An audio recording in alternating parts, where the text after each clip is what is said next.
Brahms is reputed to have said that one could learn everything about musical composition from Bach. I think he was right. Today I want to look at one of the great masterpieces by Bach, the Passacaglia and Fugue for organ, as an example of this. People sometimes think of Bach as the master of fugue. This is true, but it's interesting to know why. The reason is not that Bach wrote so many fugues, but rather that he achieves an emotional depth and an intensity with them that no other composer ever attained. In the days when I played the organ, I remember playing some of the great organ preludes and fugues by Bach, and always being overwhelmed by the sheer emotional force of each one. And we will see this here in the Passacaglia Fugue as well. Writing for organ has its own challenges. For one thing, the Baroque organ could not change stops in mid-phrase. It had no crescendo pedal like the Romantic organ. So the dynamics don't depend on the player, but entirely on the composer, resulting from changes in texture, not registration.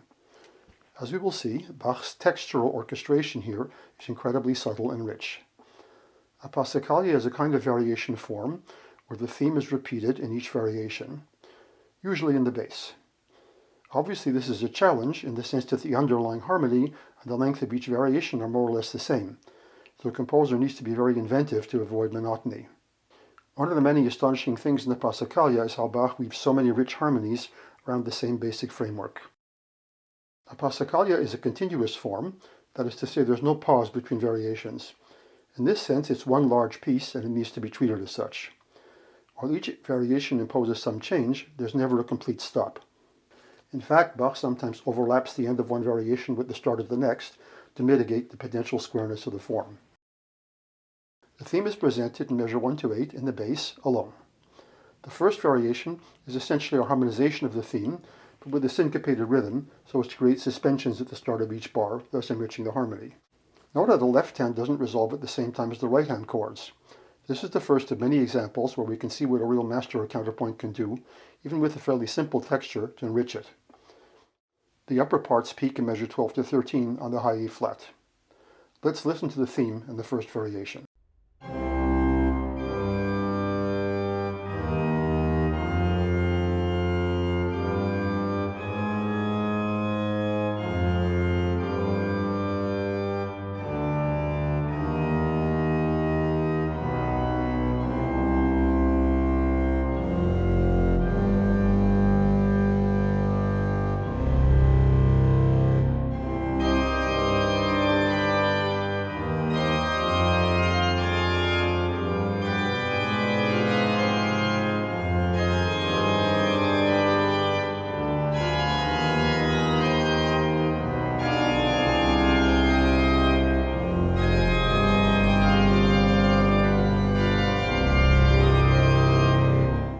The second variation, starting in measure 16, continues the same suspension motive and texture, but the upper chords are mostly different, providing a different harmonization of the same bass line.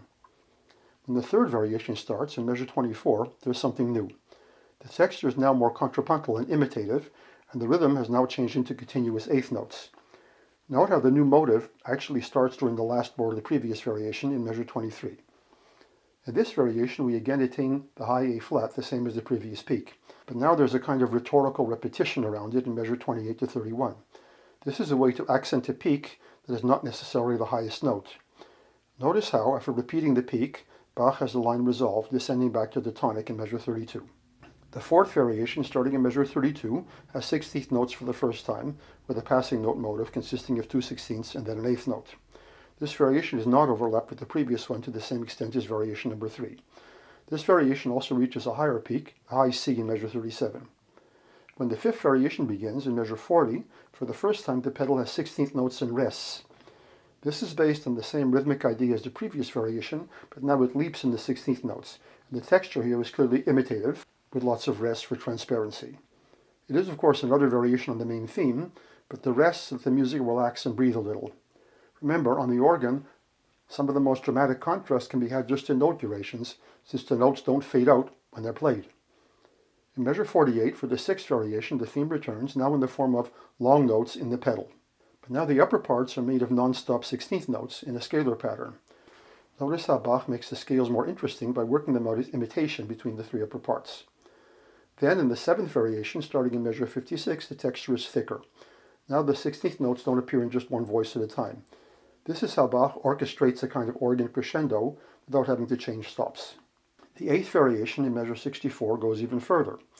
Now the 16th notes often appear in 3 voices at the same time, and with much less parallel motion, making the texture much thicker. As we see, Bach always introduces something new to renew interest. He never lets the momentum flag. These last 3 variations create a textural progression, making them into a larger unit, and this variation is the climax of this group. This is one way to avoid squareness and predictability, which, as we mentioned above, can be a problem in Passacaglia form. This is a powerful tool when composing variations, since it goes beyond thinking one variation at a time. Instead, it groups them into larger progressions lasting several variations. Now in variation 9, in measure 72, we start another contrasting group of variations where the music relaxes. The bass now includes rests, and the broken chord motive is treated imitation between all the voices. Unlike the previous variations, there are almost no non-harmonic tones here, which also license the overall effect.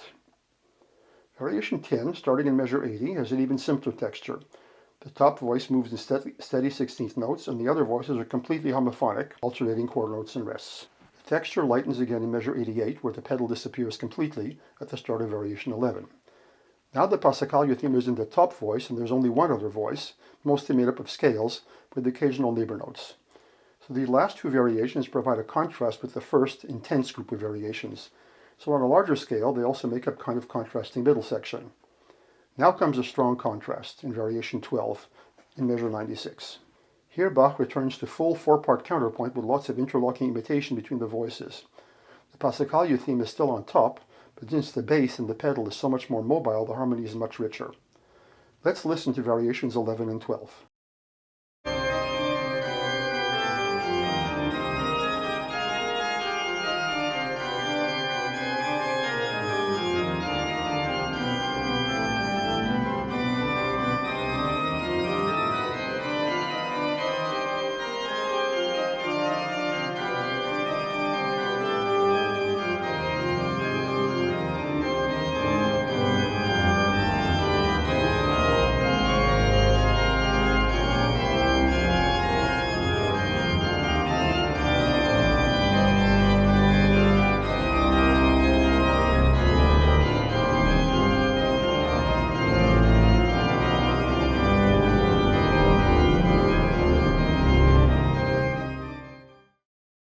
Another strong contrast arrives in variation 13 in measure 105.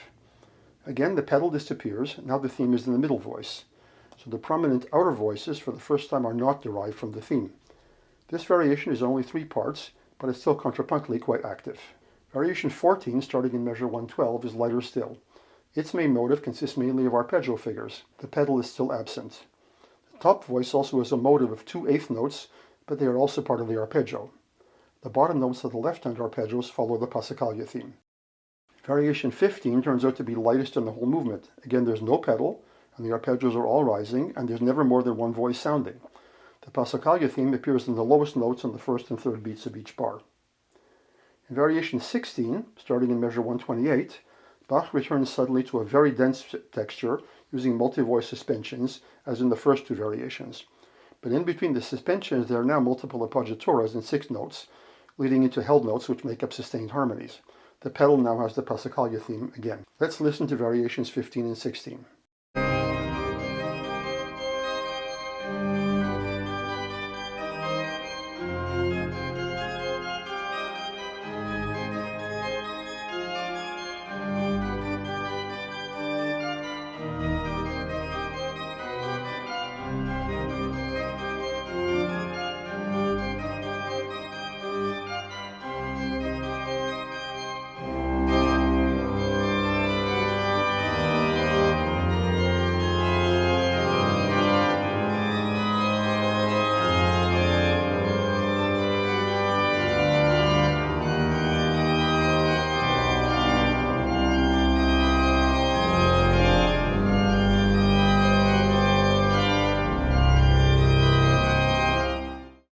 Variation 17, starting in measure 136, introduces 16th note triplets for the first time over the pedal Passacaglia theme.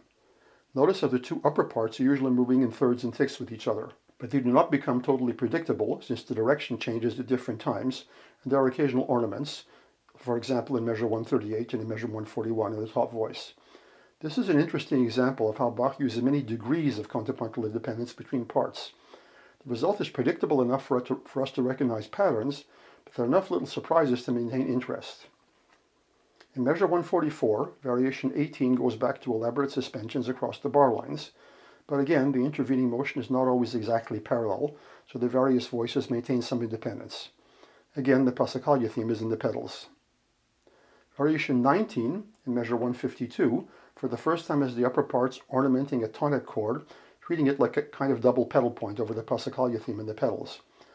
Only measures 156 to 60 break from the pedal point for the cadence of the Passacaglia theme. Finally, in measure 160, variation 20 uses the ornamented pedal texture again in the upper parts, but now with 4 moving parts above the pedal theme. This 5-part variation has the most intense texture we've heard so far in the piece, and becomes the climax of all the variations. Note the final chord, which contains 7 parts. This is one way to make a real crescendo on the organ, just with the texture. If we were asked to describe the texture of each variation, notice how inadequate the words homophonic and polyphonic prove to be. Bach has so many degrees of textural richness and complexity between the two extremes that we need a more detailed vocabulary. No such standard terminology exists. Bach clearly sees a world of possibilities here. Now, after these 20 variations comes a fugue. Why a fugue? Well, first, the Passacaglia is very regular in the sense that cadence always arrives on a predictable schedule. As we've seen, Bach uses a multitude of techniques to maintain interest during the Passacaglia and to create a sense of overall progression, but the form, by definition, is regular and periodic. Of all the possible musical forms, fugue is the least sectional and periodic, and thus very different from what we just heard. A fugue is a continuous, imitative development of 1 or 2 musical themes. An imitation, by definition, implies lots of overlap. Also, internal punctuation of fugue is very, very mild, since we don't want to interrupt the overall momentum. So, from a formal point of view, a fugue is an excellent way to develop the material in a completely different way. This is a fugue with several subjects, which are presented and developed at the same time. Let's listen to variation 20 and the start of the fugue.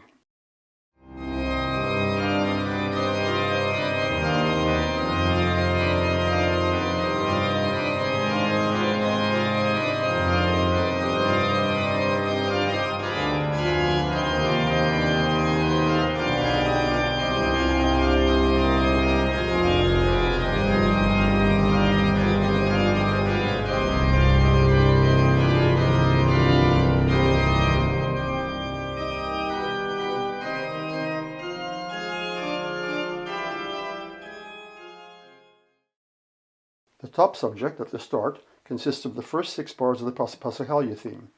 Why not the whole theme? Well, it's rather long for a fugue theme, and also it's motivically not very rich, so it would not provide much material for development. Underneath we have a counter subject which includes slurred leaps and repeated notes. When the second entry comes in G minor in measure 174, a second counter subject appears, which includes continuous 16th note motion. Notice how, in measure 175 to 7, these alternating 16th notes only change the harmony once per beat. This is a good way to activate the texture without making the harmony too busy. After the second entry finishes, in measure 177, Bach includes a short episode in order to modulate smoothly back to the tonic for the third entry. An episode is a part of the fugue where the subject is not present in its entirety. When the third entry arrives, back in C minor, we hear both counter subjects along with one free part as the pedal comes in for the first time with the Passacaglia theme. This leads to a very mild punctuation on the home dominant in measure 191. But the rhythm doesn't relent and soon leads to the fourth entry starting at the end of measure 191. This entry starts in C minor and modulates to E flat major. This kind of harmonic flexibility is typical of Bach. In the course of the fugue, he'll often harmonize the same subject in different ways. So for the listener, the material has a new context. In E flat major, we have another entry of the full 3-part counterpoint starting in measure 197. Note how the subject is extended in measure 201 to 202. This entry is in 3 parts, the pedal is gone. Note that the pedal on the organ is a different layer of sound. It's rather like the double basses in the orchestra, providing a deeper register. If used all the time, the effect becomes gray. But Bach knows exactly when and how to lighten up the texture, and when to fill it out, in ways that make formal sense. This in turn leads to an episode in measure 203, developed mainly from the material in the second counter subject. This episode is even lighter than the preceding one, in only 2 voices. This leads in measure 208 to an entry of the three themes in B-flat major. This in turn leads to another episode starting in measure 12, based on material from the two counter subjects, but without the Passacaglia theme. This episode uses the repeated note idea from the first counter subject in the lower part, while the upper two parts exchange the neighbor note motive from the second counter subject in imitation. Notice how the imitation is not mechanical. There are differences between the two upper parts. In measure 215, the voices are rearranged. Notice how the top voice now combines the neighbor note motive with the first counter subject. Then, in measure 216, both upper parts repeat this combination of the neighbor note motive and the eighth note idea. Then the texture simplifies in measure 217. The top two parts are in parallel thirds on the offbeats, and the lower part is a simple quarter note bass line, leading back to G minor. This is not what one thinks of normally as fugal texture. The reason Bach uses it here is simple, to let the music breathe. For Bach, a fugue is not a standard mold, but a real composition, and in any sustained composition, the intensity can't be constant. The music needs to breathe. Let's listen to the B-flat major entry in the following episode.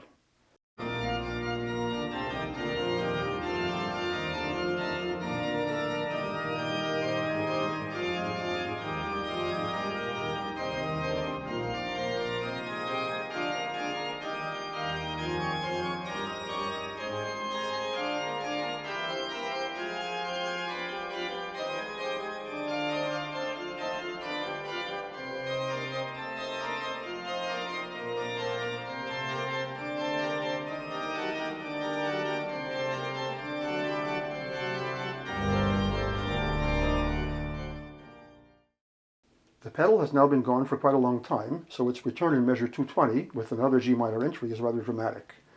The return to full four-part counterpoint also helps to make this an intense moment. This brings up another compositional principle. Not all changes should have the same degree of contrast. Sometimes you want a gradual build-up or fade-out, but other times a more sudden change is needed to revive interest. This kind of compositional decision is an essential part of a good composer's craft, and as usual, here Bach knows exactly what is most effective. The hard part about learning this sense of form is it requires not only doing the right thing, but doing it at the right time. Something that may be perfect in one passage might be totally ineffective 10 bars earlier or later. The episode that follows, starting in measure 224, is based on the first counter subject in the bass, with material from the second counter subject alternating between the top two voices. Then it changes in measure 228, where the bass is freer, until it reverts to the previous texture in measure 231, moving freely until the next entry of the subject in C minor, in measure 233. In academic fugues, episodes are always simply and neatly laid out. For Bach, an episode can be much richer, including several changes of texture and motives.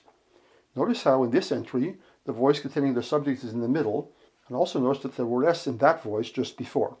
This is a common technique in orchestration. If an entry is important, don't use that voice or instrument for a while just before it. This makes the entry more noticeable. This entry is in only three parts. As we will see, Bach is saving the full four-voice texture for the last part of the fugue as a way of orchestrating the build-up to the main climax. The following episode, starting in measure 237, starts with a simple, almost homophonic texture, rather like that in measure 217. Then in measure 239, the texture changes. It remains very light, since most of the time we only hear two voices. The upper part goes up in continuous scales, and the lower part alternates between the pedals in the left hand. What maintains the contrapuntal feel is how the presentations of the motive in the two or lower parts always overlap a bit. Then in measure 243, the texture becomes more imitative, preparing the way for the next entry. So within one episode, we've had three different textures gradually building in intensity. The next entry in G minor starts in measure 245. It's now in four parts. The episode that follows, starting in measure 250, maintains the active, full, four-part texture, leading to a local climax on the high C, exactly when the next entry arrives in F minor in measure 255. Note the chromatic intensification in measure 250, which is also part of the build-up. The placement of this climax is noteworthy. One important compositional technique we can learn in fugue is how to prepare important events, like entries, in ways that underline them. In measure 259, we start the next episode. This time, the full four-voice imitative texture is maintained. In measure 263, it simplifies a bit, but still in four voices. After arriving at a half cadence in C minor, in measure 267, the texture changes again. Note the trills in measure 269, which create even more momentum, leading up to the final entry in C minor. Long trills are rare in fugues, but Bach is using them here to highlight this last entry of the subject. This entry, starting in measure 271, has a full four-part imitative texture, leads to a dominant pedal in the top voice. A series of descending suspensions starting in measure 275 maintain suspense, while the bottom two parts are based on material from the two counter subjects. The following bars, measure 282 to 284, each derive a sort of punctuation of the dominant and then move quickly back to the tonic. The texture here is quite repetitive in a way we don't usually see in a fugue, so it sticks out. But these rhetorical repetitions are a way to suggest that something very important is coming. And indeed, it does. Now we have the main climax of the whole fugue in measure 285, where all the voices come to a sudden pause under a fermata. Note also the Neapolitan harmony, the flat 2/6 here. This is the most dramatic moment in the whole piece, both rhythmically and harmonically, underlining the climax. Let's listen from the entry in measure 271 to the climax.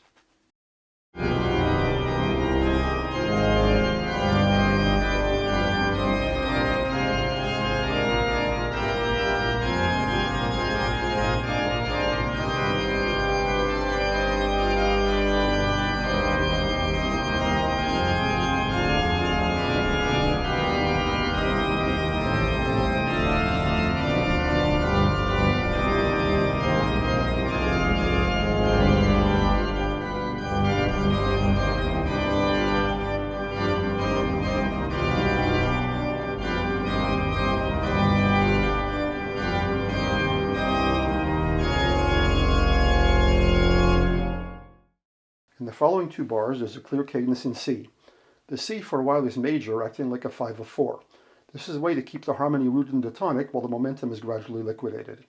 As before the main climax, the texture is simpler and more repetitive here. Then in the last bar, the music slows down, featuring a diminished 7th chord over a tonic pedal. Note the extra voice in the pedals at the end, further emphasizing the final cadence. We need a very powerful cadence like this, since this is the end of the whole work. Let's listen from the climax to the end of the fugue.